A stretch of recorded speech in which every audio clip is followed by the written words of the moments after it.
government is a bunch of corrupt thieves. They are rapists. Why are you here tonight? What do you have to say to these people? I can't find the words to express how the leadership of this government sickens me. People say if you don't love America, then get the hell out. Well, I love America. We love the people of America very much, but when it comes to the government, it stops right there. The government is a bunch of corrupt thieves. They are rapists.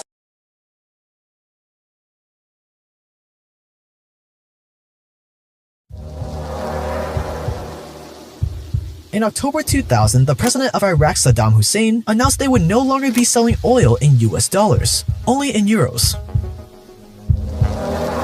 Which on the surface is an innocent change. What's the big deal?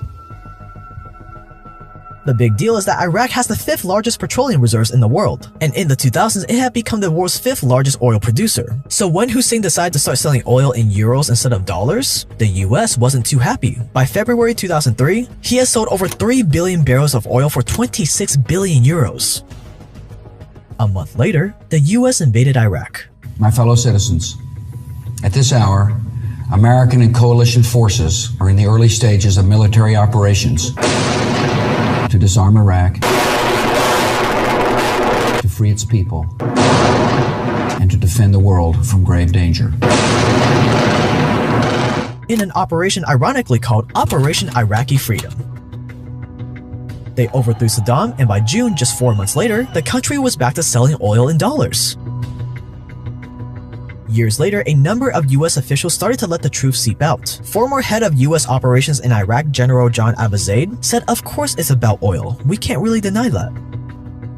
Former Fed Chairman Alan Greenspan wrote in his memoir that, quote, "I'm saddened that it's politically inconvenient to acknowledge what everyone knows. The Iraq War is largely about oil," end quote. And former Defense Secretary Chuck Hagel said the same in 2007. Quote, "People say we're not fighting for oil. Of course we are," end quote. Venezuela, 2002.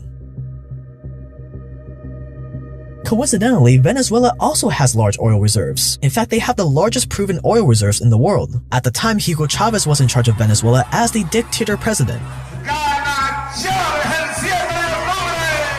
But Chavez, a die-hard anti-American leader, was about to make the same grave mistake that Saddam Hussein made. He planned to start selling oil for euros instead of the mighty American dollar. Well, we can't have that now, can we? So in 2002, the US backed a coup against Chavez, which ultimately failed, but it crippled the country and its economy. Empires are built on oil. Yet despite having the largest oil reserves in the world, today Venezuela is one of the poorest economies in the world.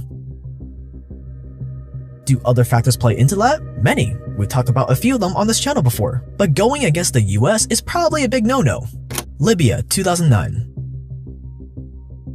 Eerily similar to Venezuela and Iraq, Libya has the largest oil reserves in Africa, and they weren't doing that bad. They did a great job managing all those oil revenues, building up a 143-ton gold reserve according to WikiLeaks. They had the highest GDP per capita in Africa, and Libya was on track to become the most influential country in Africa. And also similar to Venezuela and Iraq, Muammar Gaddafi, the leader of Libya, suggested all Muslim and African countries buy oil from Libya using a I want them to hear the truth tonight. The government is a bunch of corrupt thieves. They are rapists.